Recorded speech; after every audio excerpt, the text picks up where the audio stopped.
Pagdating sa mundo ng kalikasan, ang mga gagamba ay kadalasang nagpapakita ng takot, paghanga at misteryo. Bagamat karamihan sa mga gagamba ay hindi delikado, may ilan na ang kamandag ay maaaring sobrang delikado. Sa araw na ito, ilalahad natin ang 10 pinakamakamandag na gagamba sa buong mundo. Mula sa kagubatan, disyerto o kahit sa inyong likod bahay. Nakakamangha man ang mga 8-legged predators na ito, pero ito ay lubang nakakamatay.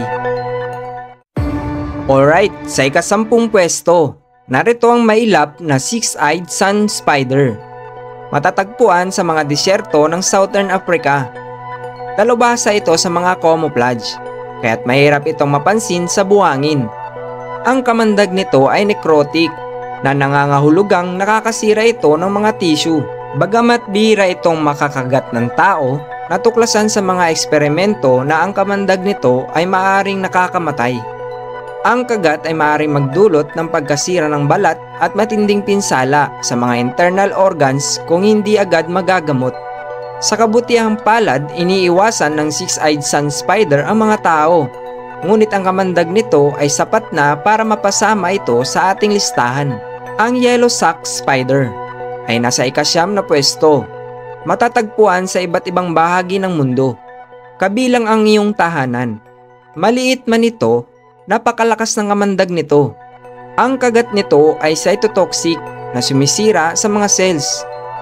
Maaaring magdulot ng masakit na paltos, pamamaga at minsan ay necrosis. Bagamat hindi ito karaniwang nakakamatay, ang kamandag nito ay sapat na para magdulot ng labis na kakulangan sa ginawa at impeksyon. Kaya sa susunod na makakita ka ng maliit na dilaw na gagamba, mag-iingat, baka mas delikado ito kaysa sa inaakala mo. Sa ika-8 pwesto ay ang kilalang redback spider ng Australia. Ang kamandag nito ay nagdudulot ng matinding sakit, panghihina ng kalamnan at sa bihirang pagkakataon, ang kamatayan.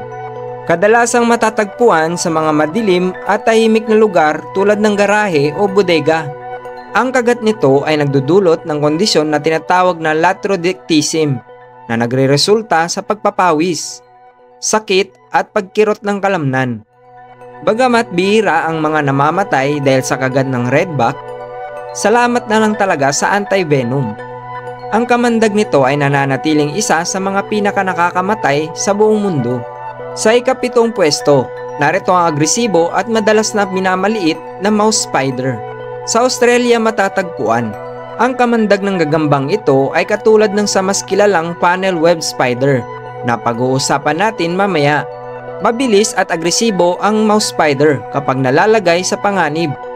Bagamat hindi ito kasing delikado ng mga kamag-anak nito, ang kamandag nito ay naglalaman ng neurotoxin na maaaring magdulot ng pangangalay ng kalamnan, sakit at minsan ay pagkawala ng malay. Sa kabutihang palad, ang mga anti-venom ay epektibo. Ngunit kung makakita ka ng isa, pinakamabuting iwasan ito. Sa ika-6 na pwesto, matatagpuan natin ang brown recluse, kilala rin bilang violent spider dahil sa natatanging marka sa likod nito. Kadalasang matatagpuan sa Estados Unidos. Ang kamandag ng gagambang ito ay nagdudulot ng necrotic lesions na nagreresulta sa matinding pinsala sa tissue. Maaaring magsimula ang kagat nito bilang maliit na pulang marka, ngunit kalaunan ay maaaring maging malaking sugat na nag-ulcerate kung hindi magagamot. Bagamat maliit, ang kamandag ng brown recluse ay sobrang lakas. Kaya't ito ay isa sa pinakamapanganib na gagamba sa Hilagang Amerika. Sa kalagitnaan ng ating listahan, narito ang ika-5, ang kilabot ng black widow. Kilala sa pulang hourglass na hugis sa kanyang tiyan. Ang black widow ay isa sa mga pinakakinatatakutang gagamba sa buong mundo. Ang kamandag nito ay naglalaman ng latrotoxin na nagdudulot ng matinding sakit, pangangalay ng kalamnan at sa matitinding kaso ang pagkaparalisa. Bagamat bihira ang mga namamatay dahil sa kagat ng black widow, kung hindi magagamot agad, ang kamandag nito ay makakapagdulot ng matinding pinsala sa nervous system ng tao. Sa ika-4 na pwesto ay ang kilabot ng Sydney funnel web spider, isa sa mga pinakadelikadong gagamba sa planeta. Matatagpuan sa mga kagubatan ng Sydney, Australia.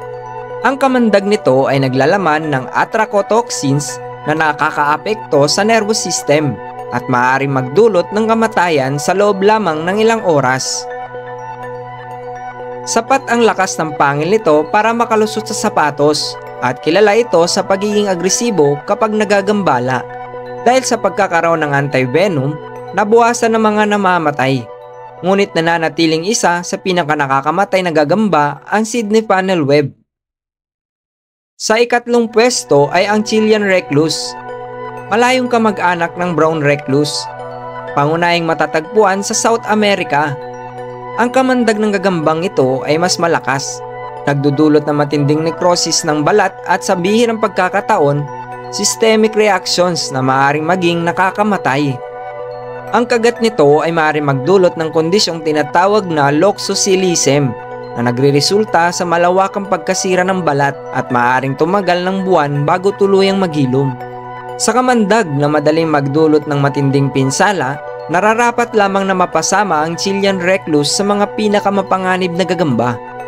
Ang pangalawa sa listahan ay ang Brazilian wandering spider. Kilala rin bilang banana spider. Matatagpuan sa mga gubat ng South America. Hawak nito ang record bilang pinakamakamandag na gagamba ayon sa Guinness World Records.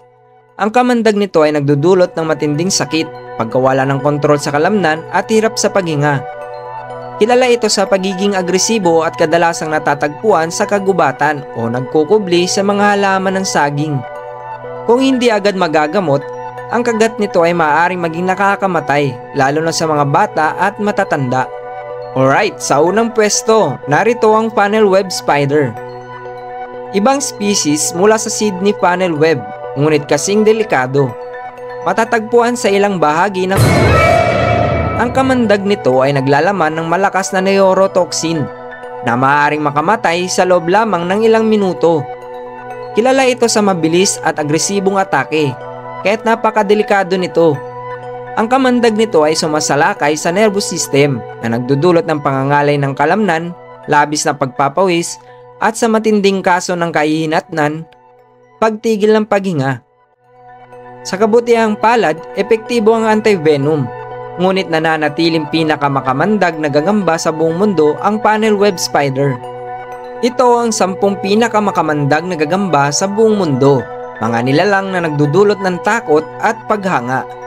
Bagamat bihira ang mga kagat ng gagamba at hindi karaniwang nakakamatay, mahalagang igalang ang kanilang mga teritoryo at maunawaan ang mga panganib.